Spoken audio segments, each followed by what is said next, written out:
Welcome back once again, friends. We are back live with another Torch News Roundup. Torch News Roundup number 87 on Johnny Torch Live number 73. We're coming to you live on this fairly rainy and drizzly Wednesday afternoon, our usual Wednesday show. So, how are you? How is it the weather in your part of the woods? Well, here it's been pretty nice, but today, I don't know, some kind of monsoon is happening outside the windows of stately Torch Tower overlooking the fair metropolis below. And I can tell you one thing, I apologize in advance if I start sneezing because the rain is affecting me very strongly. But okay, we are here not to hear my problems, but to hear the news of the week. And first of all, I want you to take a look at the description below, and got to get the plug out of the way first. Check out the Adventures of Bullets Bourbon comics. I've got the link in the description below to check out my website. You'll find a free preview of the most recent episode, The Adventures of Bullets Bourbon, Chapter 4, Street of Dreams, as you can see the image right here on your screen if you are watching. And apparently nobody's watching live, but hopefully you'll get a look at this later. We also have the schedule for my Comic-Con appearances. Thus far this year, I'll be at the Peabody Institute Library May the 19th in Peabody, Massachusetts, and that is a 10 to 4 showing. I'll be there from 10 to 4, so please stop by if you're in the Massachusetts area. If you're not in the Massachusetts area, you can still catch me in New Hampshire, as my journeys will take me to Nashua, New Hampshire on June the 10th at the Radisson Hotel for KidsCon, which is going to be a fun for the whole family event. There's a lot of stuff there on their website you can check out that I'm sure you'll enjoy if you come and see me. So everybody, make sure you check out my website and drop me a line. Let me know if you're going to be coming to one of my shows, and I hope to be giving away some goodies, signing some copies of The Adventures of Bullets Bourbon. Of course, we are still working on issue 5 of The Adventures of Bullets Bourbon, and quite honestly, the work has been coming along slowly, but, you know, slow and steady wins the race, as Aesop might have said. All right, now on to the news. We don't have a whole lot of news, so this might be one of the old-fashioned Torch News roundups that I used to do that was like under 10 minutes. I'm probably not going to get this one in under 10 minutes, but instead of the hour-plus format that has been in the past year, it's probably going to be more half hour. So, speaking how this is the 87th Torch News Roundup, let us look towards the last time He-Man and the Masters of the Universe were on the big screen. That was 1987. Hard to believe it, but time flies. And we're still waiting for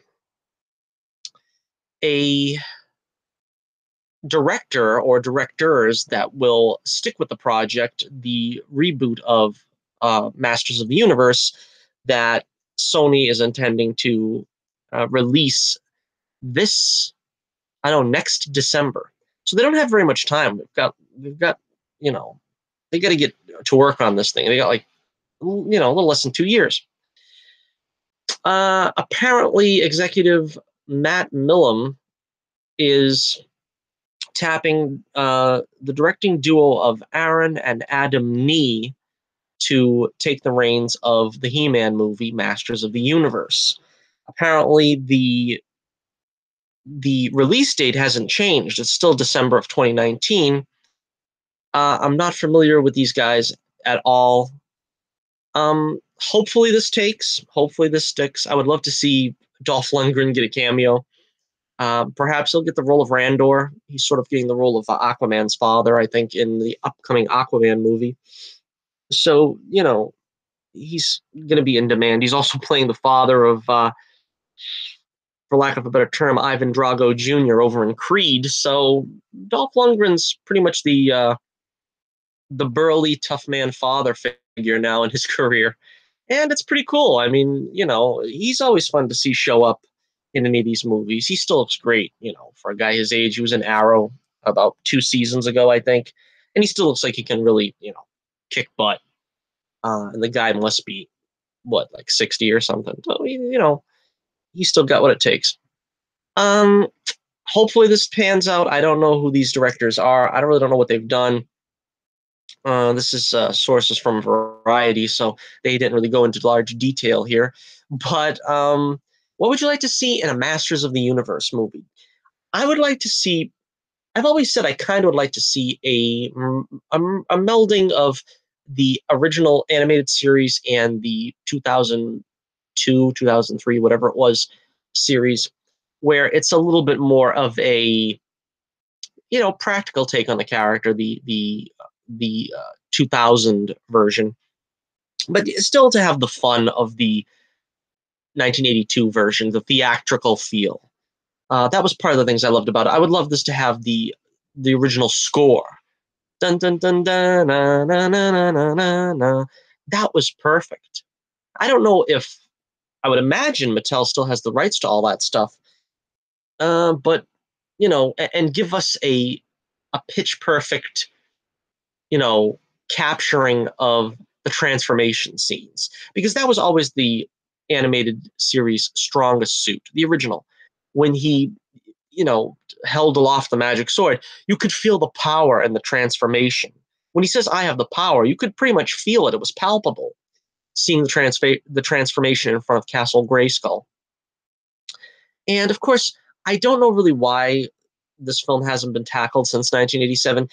If you're going to do it right, because a lot of complaints have surfaced over the years of the original film. Oh, there's no Battle Cat, there's no Orko. They couldn't really do the special effects back in those days. But you got CGI now. You've had CGI for the last 20 years, basically to, make do with, effects that would probably be, consistent. So I don't know why it's taking them so long. There is a gold mine, and I probably said this on countless news roundups when we followed this trek of directors who have signed on, fell off, signed on, fell off, signed on, fell off. It's been going on for probably a good half dozen years at least. And there is a gold mine to be had with this. Is a wealth of material. You have the relationship between Teela and Man at Arms, Teela and the Sorceress, Adam and Teela, He-Man and Teela, He-Man and the Sorceress, Man at Arms and the Sorceress. One of my favorite characters was always Cringer. I've always, felt, akin to some of those characters like C-3PO, Cringer, where they're part of a bigger plan, a bigger picture, but they're just as important. And a lot of people take them for granted now. As a matter of fact, Cringer didn't even speak in the entire 2000 series, but he was an important part because it was a show that, he could find his courage when need be. And, I seriously hope they don't, omit the character as the more recent animated series did. So, yeah, that's pretty much what we have to look forward to here. Um, let's see. We got someone in the chat room, but it looks like they're spamming something. So, all right. Good luck, buddy. Whatever. But yeah, if you're looking forward to the new Masters of the Universe movie that apparently is going to be still made, whether it gets this director or this pair of directors to stick around, or if they have to recruit someone else, apparently it's still a go. Alrighty, so next up we have. Now, this is what we call rumor mill. This is what we call rumor mongering. But, let's see. Of course, Thanos demands your silence, so I try not to put too many, references to the MCU in the Twitter post here, because I think a lot of people are silencing their Twitter. I know I did, because, we don't want to have this movie spoiled for us. But news did break from the venerable That Hashtag Show that some details about the Black Widow solo movie to be starring Scarlett Johansson. Apparently, according to That Hashtag Show, which has been seen to be something of a reputable source, the film will find Natasha Romanoff in the United States 15 years after the fall of the Soviet Union, which would place it, I guess, slightly before Iron Man, the original Iron Man film, which is a curious choice, but interesting. Early discussions for the film also involved Sebastian Stan's The Winter Soldier. So this, I don't know, this is kind of interesting. A lot of people were expecting, I think a lot of people were expecting a Hawkeye team up with Jeremy Renner and the Budapest storyline, where apparently they sort of became fast friends. I think, again, I always say this, but Joss Whedon killed Hawkeye by that ridiculous family subplot. And so there would be no romantic tension between her and Hawkeye, given that we know that he's going to raise like 3 kids later on down the line. Also, interesting that they're going to set this before Iron Man. Scarlett Johansson, of course, still looks fantastic, and she played basically a 16-year-old in Age of Ultron, so that really shouldn't be a concern. But it is interesting that they would set it that far back. It's like, I don't know, is that something you really want to do with the character? But then again, if they were to set it afterwards, that would kind of betray what happens in Infinity War, because we don't know. That's still up in the air. So if this is to, be just a rumor to silence any, concerns that Scarlett Johansson's Black Widow survives Infinity War, that could be the purpose. I say, as long as it's a return to the spaghetti curls, I'm all in. Make it a prequel. I don't care. I just want her to look the way she does in this photo, because she looks so great in Iron Man 2. Costume was blue. Her hair looked like she stepped off the page. The makeup was more pronounced. And she just looked straight from a 1970s, comic book, Marvel team up, or whatever she would be in those days. Also, the Winter Soldier, that's something that gives me pause. Because if they are looking for a leading lady to play her off of, the story she tells in The Winter Soldier is that the Winter Soldier shot her while she was on mission. So if one of her earliest missions is to protect some guy that Winter Soldier kills, not only is that kind of anticlimactic because we know how that's going to end, but there really is no place for romance there, because I think a lot of people kind of ship Bucky and Natasha. At least that's probably the most reasonable ship I see. Nowadays there isn't too many. I don't see her with Captain Rogers. A lot of people do. I don't see her with Bruce Banner. A lot of people do. The Winter Soldier is pretty much the best option to pair her with romantically. Another thing that what do I want to see in a Black Widow movie? We already tackled that in a previous Torch News Roundup.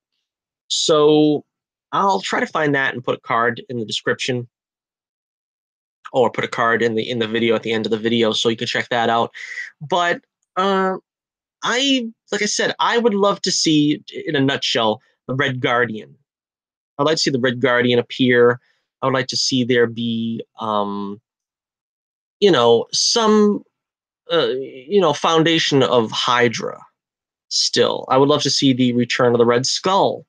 And these kind of things would probably manifest themselves best in a Black Widow movie, because we don't really know if we're going to have another Captain America movie. And, if they're going to find some way to do that, that's probably the best place to do it, would be in the Black Widow movie. But let me know what you think. What do you want to see in a Black Widow solo movie? Thankfully, we're apparently going to get one. This is not just something that's set for the far future. I don't know if I'm going to give any predictions for Avengers Infinity War. That was something that I said I might do, but they're really, honestly, while we're on this topic here, I don't really know what to expect, to be totally honest. From what I know is what everybody knows. The main actors are still signed for the next movie. Apparently, there's some kind of time travel storyline, so it may or may not mean that they're still alive, so to speak, for the sequel. So that pretty much leaves the board wide open for any moves. I don't know really what to say in terms of what I expect. I just am hoping it'll be a good movie. I'm hoping there'll be, you know, enough twists and turns that the characters will not feel like they're just being herded to their deaths.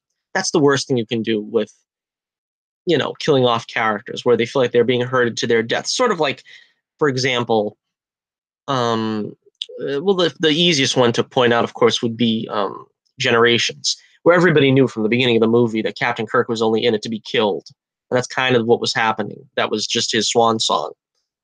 Sort of the same thing in The Force Awakens, although I think they handled it a little bit better. Uh, Still, you kind of knew when you went into that movie, you knew that Harrison Ford was only doing the one movie. And so that's kind of how I feel about this here. If this is going to feel like, well, Chris Evans pretty much is done, so we're just going to put him in this movie just so we can get to the ending where Thanos crushes his head, that's going to feel kind of disappointing.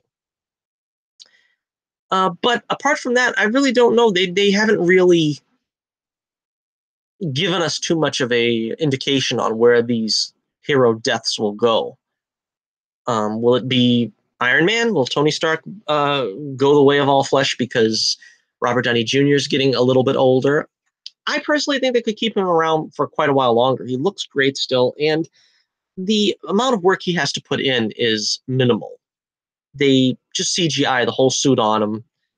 I think at some points they put a little neck piece around him so that the mask will flip up and down or something, but it's nothing that he can't handle at his age for even another 10 years.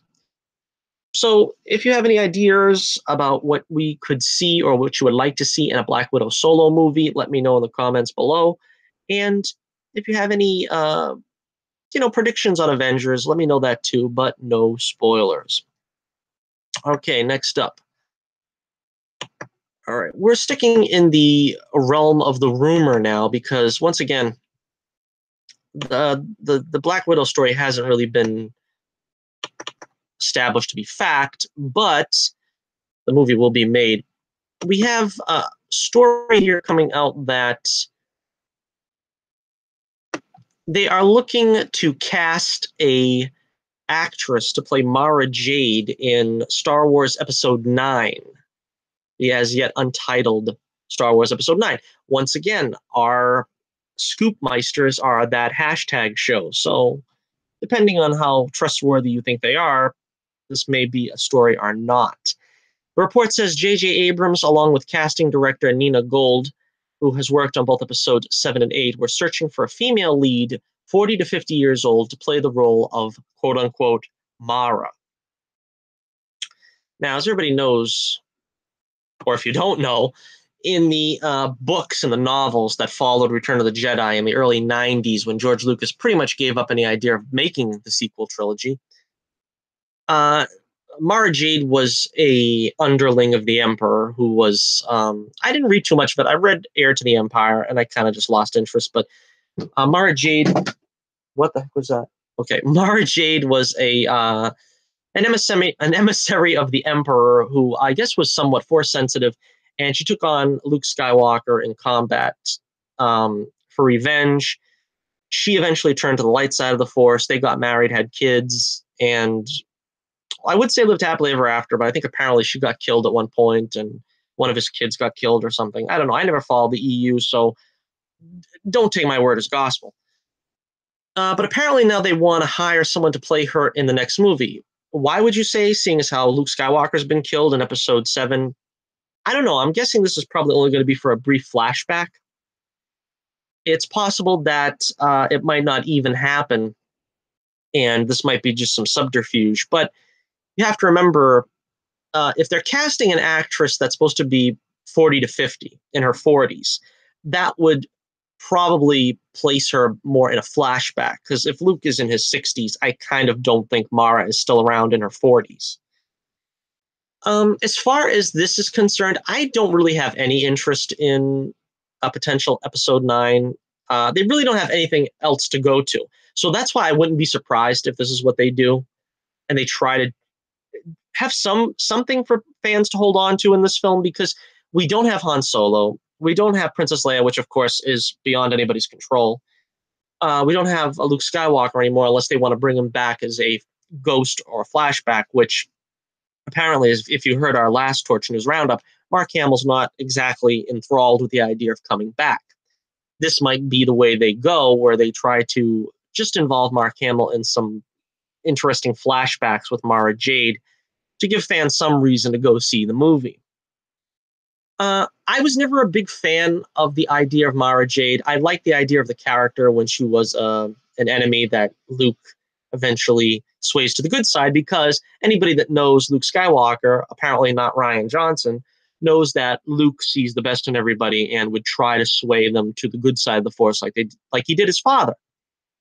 But then when they took it into him getting married and having kids, I really didn't see that for Luke Skywalker. I always seen Luke more in the mold of Obi-Wan Kenobi, where the duty comes first. And the strictness of the Jedi code, you didn't get married, you didn't have kids and things like that. So I really wouldn't be that thrilled with that idea of now this is maybe Luke's wife coming out of the woodwork. But, you know, apparently we have nothing else to fall back on in this movie. We have nothing else of interest to show in this movie. As I said, nobody's really interested in Poe and Finn and Rose Tico, and that stuff was boring in The Last Jedi. And Rey already pretty much defeated Kylo Ren twice over, so there's really nothing else for them to do. So if they do, in fact, go ahead this route, maybe it's for the best. I don't know. Let me know what you think in the comments below. Do you want to see Mara Jade appear in episode 9? If so, in what form? In a flashback? As a older woman that was married to Luke at some point and before he became a hermit or something? Let me know what you think in the comments below. And we will briefly, there's another story that was just briefly came out. Of course, we're still looking forward to, in the Star Wars universe, Solo, a Star Wars story.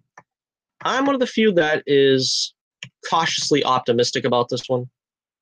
I don't think this is potentially going to be a bad movie, because I think Disney does the side stories much better than they do the, saga films. The saga films has been their great weakness.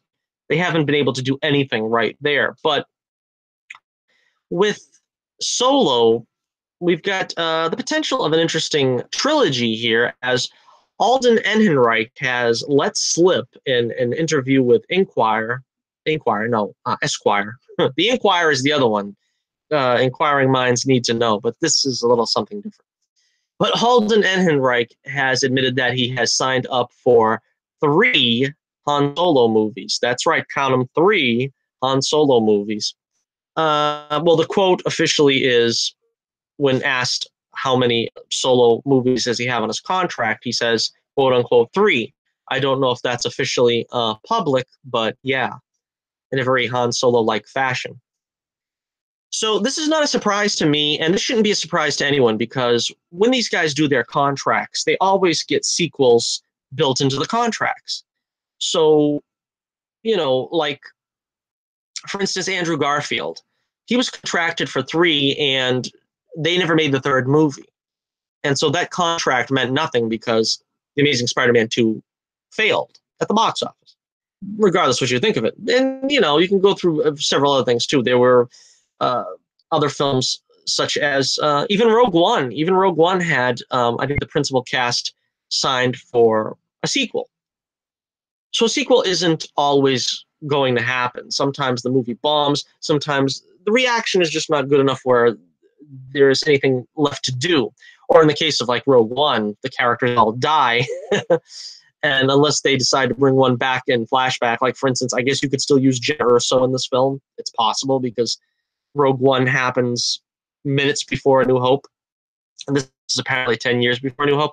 So there's like 10 years for them to play with, and they want to have the possibility of bringing Han Solo back for a couple of films.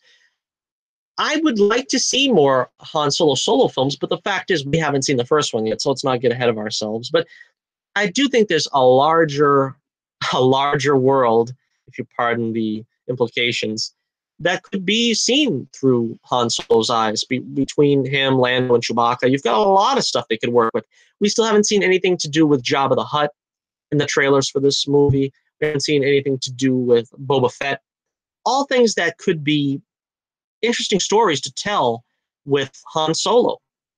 And of course, the closer you get to, A New Hope, the more closer you get to the Jabba the Hutt story. So that's why I don't really expect it as much here, but it's still an interesting story to tell. This is really, the beginning. I always kind of hoped that we would get a Lando Calrissian movie because I wanted to see how Lando actually, made a name for himself with the Millennium Falcon. We're going to see the Millennium Falcon for the first time here, and it's automatically going to go to Han because, this is his movie. Would have been fun to see like a prequel of Lando, I think, and see what he did before Han Solo took over the Millennium Falcon. But maybe we'll see some of it here. I mean, maybe, how much of it do we have? How much do we have to see? Maybe that wouldn't fit in a full entire movie. All right, so let me know what you think about the potential of the Han Solo trilogy, the Han Solo franchise, as it were. And we got our final story of the night here now. This is the final story, the big one. This is the big one, Elizabeth. We've got the Venom trailer recently released. The Venom trailer. This is the second trailer, and a lot of people were complaining about the first trailer, saying, well, there was no Venom. They didn't show Venom. Why didn't they show Venom? But, part of it is because they want to build up the special effects. They want to get the special effects right. Another reason is because there probably isn't going to be a whole lot of Venom in this film. That's one of the things that concerns me because I would like to see Venom in more than just the last 15 minutes of the movie. But I'm feeling pretty strongly that we're just going to see Venom like in the last 15 minutes of the movie. If the trailer is any indication, there's nothing to change my mind about that. All right, so let's break it down a little bit here. A couple of steps at a time. The trailer starts with Riz Ahmed's character, which apparently his name is Drake. And his people are taking the symbiote off the ship. They've got it in a container. Then we see Eddie Brock, played, of course, by... I can never remember names. This is crazy. But, yeah, you know him. He's right there. Tom Hardy. I knew it. Tom Hardy. See? We got... I should write their names in these notes. I don't know why I don't do that, because I think I would remember. We'll see Eddie Brock with his girl, and he's apparently an idealist in this film. And he says that she's working for bad people. So she's working for Drake, this Riz Ahmed. I remember his name because I wrote it down. I don't know why I didn't write down Tom Hardy, but he's kind of more of a household name. I can't remember the girl's name. Don't even go there. All right, so Eddie displays his hard-hitting journalism by confronting Drake about his unethical tests. Apparently, he's using test subjects. And unlike Norman Osborn, he's not testing these things on himself. He's testing them on the other humans. Weaker humans, as Eddie Brock says. So Eddie's apparently good at his job, and he gets the inside story from some girl at a 5 and 10, and he goes to explore the shady goings on. And he breaks into the lab and gets attacked by some freakadoo, and apparently that's how he gets the symbiote. Now, in a way, it feels like this is telling us the whole story in this trailer. But to be honest with you, this is not really a surprise. I mean, what did you think was going to be in the story? What did you think the story was going to be about when you consider there's no Spider-Man? If you got no Spider-Man, it's just going to be him mucking around in a lab, gets the symbiote, and then just goes nuts until he ends up, killing his persecutors or whatever. All right, so he starts hearing Venom's voice in his head. And when Drake's thugs come a-calling, he uses his Venom powers against his will to take them all out. You know, the big black goo that just spins out and whacks them all around. And then there's a motorcycle chase where he's flying high in the air and the Venom tentacles pull him back onto the motorcycle. Now, the best part of this film, really, or the trailer, I should say, potentially the best part of the film, is Tom Hardy's acting, you know, his schizophrenic acting, because he hears the Venom voice in his head, and he's basically talking to himself and reacting to himself. Eddie tells the symbiote, because he can hear the symbiote's voice, that if he wants to stay, he can only hurt bad people. Venom says they can do whatever they want. And Venom has a great voice, by the way, in this. I think that's a great voice they've given to him. So they're going with the lethal protector shtick, which we all kind of knew they were going to do, because with no Spider-Man, there's no good guy here. So obviously they have to just, you know, make Venom the lethal protector, because, you know, there's no hero to basically put him in his place if he gets out of line. So that's what we have. That's what we have. So Drake captures him. He says, "You should be extremely afraid." And then we have the big reveal at the end where he says, "We are Venom." And you see the Venom head going over Eddie's face. Not unlike the Topher Grace version. I think the look of Venom, though, is really good. It looks like it came straight out of the comics. They even gave him the freakishly long teeth, the freakishly long tongue, which, I don't know, I guess that was just a invention of Todd McFarlane, because I don't know, they didn't make him look quite like that in the Spider-Man 3. He looks a little more like the comic here, where he's sort of more narrow-headed as well. The eyes look a little weird, but that's, you know, like I said, as long as it looks like it's from the comic, it gets a passing review from me. I mean, that does look like it comes straight from the comic. And, you know, they're doing it all right. He's calling himself, it's, you know, they're not being cute. I imagine they're going to find a way to attribute that name to him, because he says, "We are Venom." So they're not going to just do one of these things like, oh, it's too silly for him to call himself Venom. You know, he's actually called himself Venom, which is good. And also, you know, the you know, talking in the third person, "We are Venom." You know, it feels like it's very much in keeping with the comics. Like I said, I'm not the biggest fan of, you know, Venom and the comics of that era, the early 90s, when it was like, you know, stuff like this. You know, which is part of the reason why Sam Raimi didn't want to do Venom in Spider-Man 3, because he has such a hackneyed story with Spider-Man. He kind of dislikes him, and then he's kind of a lethal protector because, you know, fan response was so good that we didn't want to keep him a villain. We wanted to give him a face turn. But yeah, you know, the trailer looks very good. You know, this is one that I'm on the fence on. I kind of feel like this is one I could wait for to be on cable or DVD or something. But who knows? I mean, if they continue to impress me, if they show another trailer where they actually show Venom in action, because I can understand the staggering of these things. First, you just do the tease, then you do the reveal, and then the third trailer probably will see maybe some action. If they can impress me with the action, I might see it. You know, in theaters. I don't know.